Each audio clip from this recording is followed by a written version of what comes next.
Hi everyone, my name is Hans here. Welcome back to my channel. If you are new here, I want you to help this channel by subscribing, liking, and sharing my videos. Now, I want you to watch this video. It happens to be a lady, and she was explaining how she and her family experienced racism for the first time, and it was just overwhelming. And then she also spoke about um, how she lived her life as a black person living with white people who are very racist. I want you to watch the video. After that, we'll talk. And a few hours ago, so this is fresh. My emotions are also fresh, but I still feel like it's the best time to do this. He's my neighbor, a hardworking man. I've been living in this house for 17, 18 years. This man saw me grow up since the age of 9. He owns a bakery next door with his wife. And last year, he started renting 2 public parking spots for his shop. And this morning, my sister forgot to move her car. It's not the first time, I'll admit that. He came knocking on our door like an enraged Neanderthal. And when my 70-plus-year-old dad opened up the window from his bedroom, he was called an idiot, an imbecile. As soon as he noticed me from my window, he started speaking Dutch instead of French. I also speak Dutch, by the way. I live in Belgium. And then he goes on his racist rampage. You're all the same.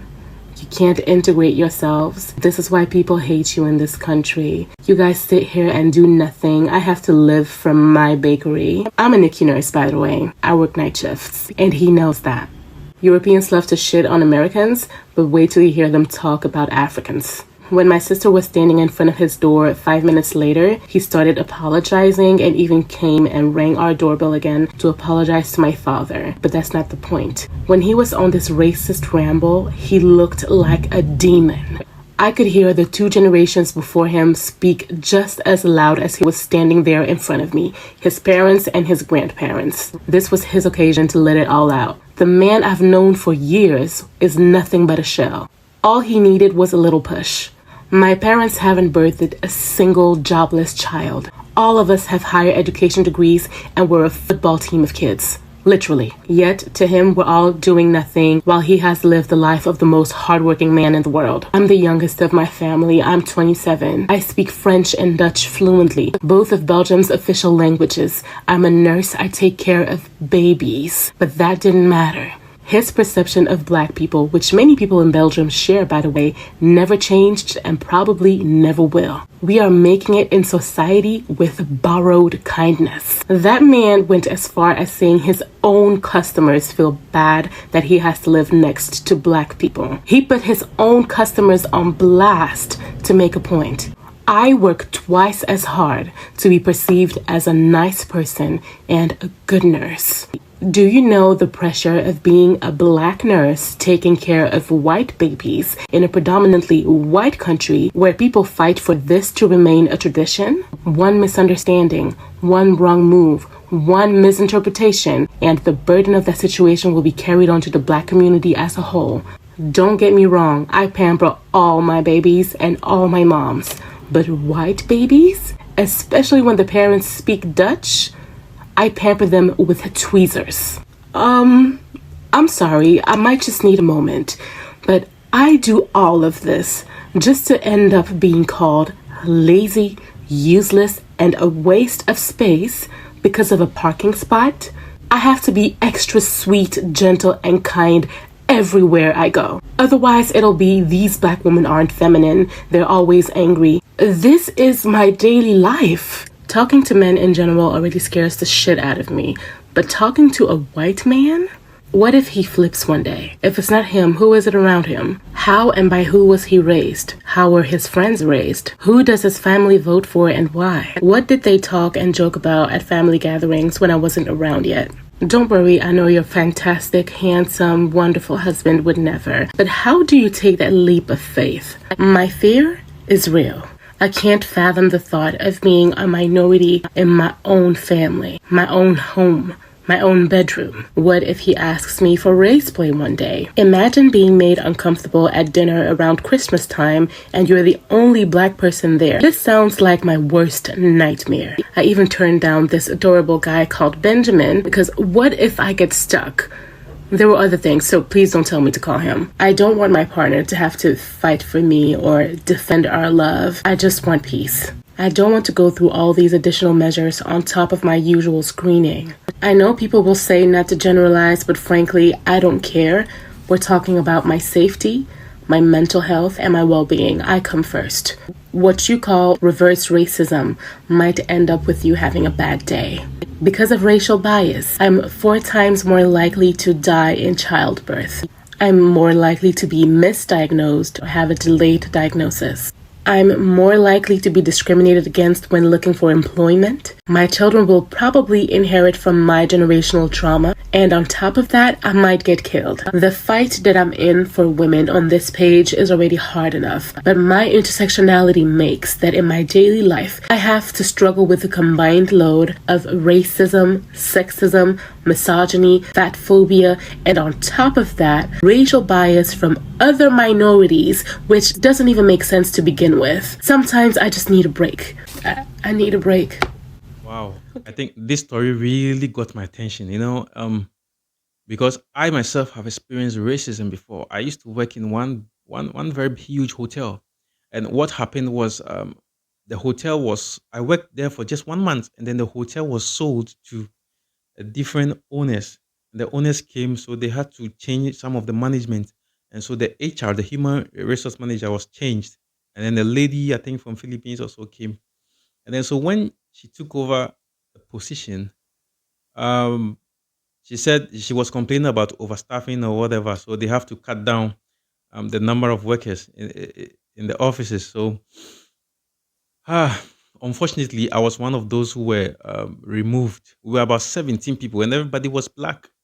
So later, we started hearing a rumor that the woman said there are too many black people in the company. So she has to reduce the number of black people, and 17 black people were removed.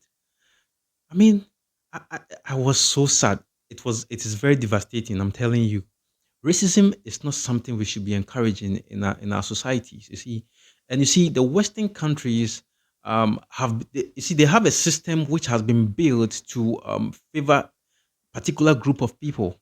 You understand? I mean, particular race. I have to be very specific.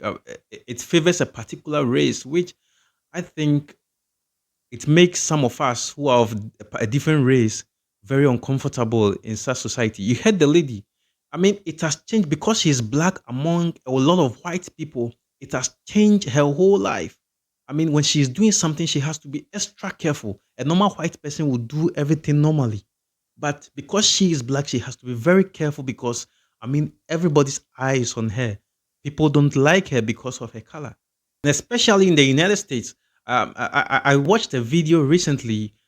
It was about a cop who has arrested a black guy. And then I think his body camera was, I mean, recording. So it recorded him saying certain things which are very, very serious, which I think black people in America shouldn't take it lightly because it's very serious. He said, let's listen to him. Carolina have been fired after a police department audit of video recordings captured the officers saying pretty evil and racist things, including one of them hoping that there would be a new civil war to, quote, wipe black people off the map, and that he was ready to be part of that civil war. So the Wilmington Police Department in North Carolina took the action against Corporal Jesse Moore and officers. I mean, this is very serious.